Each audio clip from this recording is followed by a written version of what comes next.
আপনার দাঁতেও কি কালো দাগ দেখা যাচ্ছে? কিছু গরম বা কিছু ঠান্ডা খেলেই শিরশির করছে? নমস্কার, আমি ডক্টর সোমা। আপনারা দেখছেন আমাকে আরোগ্য ডেন্টাল কেয়ারের তরফ থেকে। দাঁতে কালো দাগ বা দাঁতে কিছু ঠান্ডা বা গরম খেলে শিরশির করা, এটা কিন্তু একটা সিমটম হতে পারে দাঁতের ক্যাভিটির ব্যাপারে। ডেন্টাল ক্যাভিটি আজকে অন্যতম একটা রোগ, যেটা ভীষণই কমন।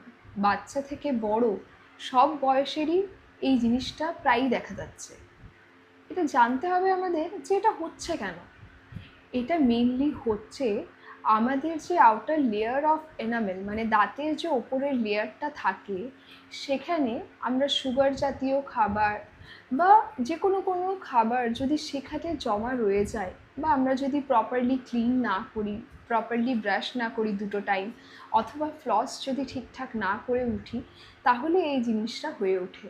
ওখানে ব্যাকটেরিয়াল অ্যাকুমুলেশন হয় এবং সেখান থেকে ব্যাকটেরিয়ারা অ্যাসিড সিক্রেট করে, যার জন্য দাঁতের যে এনামেলের লেয়ারটা থাকে সেটা ক্ষয় হয়।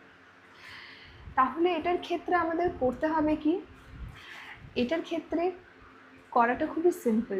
যদি ছোট্ট ক্যাভিটি থাকে তাহলে আমরা জিনিসটাকে রেস্টোরেশন অথবা সিল করে নিই। যদি ক্যাভিটি বড় হয়ে থাকে তাহলে আমাদেরকে রুট ক্যানালের দিকে সাজেস্ট করা হয়।